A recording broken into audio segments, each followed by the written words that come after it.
नमस्कार, मैं हूं तमन्ना। आप देख रहे हैं द संकेत लाइव। भारत के chief of defence staff general Anil Chauhan ने एक ऐसी बात कही है जो सिर्फ एक सैन्य सलाह नहीं बल्कि आने वाले भारत की रणनीतिक दिशा का संकेत है। हम कल के हथियारों से आज की लड़ाई नहीं जीत सकते। यह वाक्य सुनने में जितना सरल है, उसके पीछे की सच्चाई उतनी ही कठोर है। आज का युद्ध सिर्फ बम, बंदूक और फौजों की संख्या का नहीं है। यह तकनीक, समय पर प्रतिक्रिया और आत्मनिर्भर रणनीति का युद्ध है। ऑपरेशन सिंदूर इसका ताजा उदाहरण है। 7 मई की रात 1:30 बजे भारत ने पाकिस्तान अधिकृत कश्मीर में मौजूद 9 आतंकवादी ठिकानों पर एक साथ सर्जिकल स्ट्राइक की और जैश ए मोहम्मद, लश्कर ए तैयबा जैसे संगठनों की रीढ़ तोड़ दी। लेकिन यह सिर्फ बम गिराने की कहानी नहीं है, यह एक नई सोच की शुरुआत है।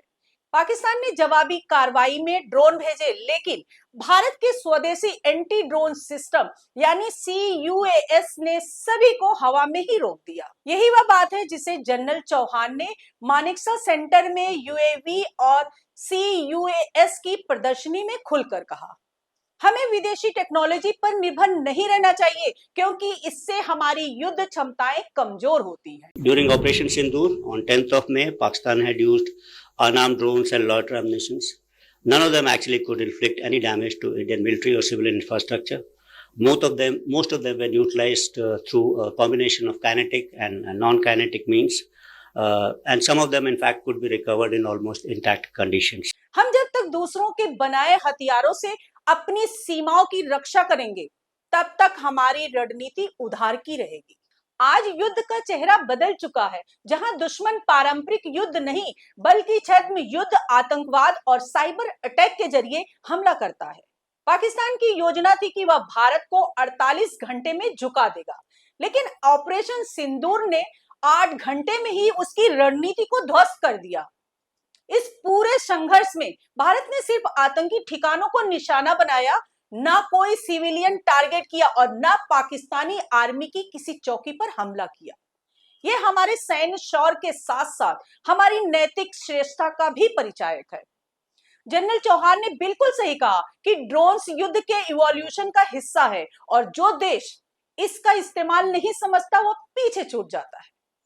अगर भारत आज इजराइल या अमेरिका की तरह तेज और तकनीकी रूप से तैयार दिख रहा है, तो इसकी प्रमुख वजह यही है कि हम भविष्य की सोच रहे हैं। हम आत्मनिर्भर भारत की बात सिर्फ पोस्टर पर नहीं, युद्ध नीति में लागू कर रहे हैं। चाहे बात स्पेस आधारित सर्विलांस की हो, क्वांटम कम्युनिकेशन की हो या फिर स्वदेशी फाइटर जेट्स की, हमें हर मोर्चे पर आत्मनिर्भर बनना ही होगा। क्योंकि जब लड़ाई हमारे दरवाजे पर दस्तक देगी, तब कोई हथियार बेचने वाला देश हमारी रक्षा के लिए नहीं आएगा। ऑपरेशन सिंदूर की सफलता से यह भी तो साफ हो गया कि भारत अब सिर्फ प्रतिक्रिया नहीं देता, बल्कि पहले से तैयार रणनीति के साथ जवाब भी देता है। यह ऑपरेशन बताता है कि भारत अब सॉफ्ट पावर के साथ साथ हाई पावर में भी आत्मनिर्भर और निर्णायक हो रहा है। पाकिस्तान के ड्रोन अटैक नाकाम रहे और भारत ने 9 ठिकानों को सटीकता से खत्म किया, वो भी सीमित संसाधनों से, सीमित समय में और न्यूनतम नुकसान के साथ। यही है 21वीं सदी का भारत, जो कल के हथियारों के भरोसे नहीं बैठा बल्कि आज की लड़ाई के लिए कल के समाधान खुद गढ़ रहा है। मैं तमन्ना आपसे विदा लेती हूं। आज के लिए इतना ही। नमस्कार दोस्तों।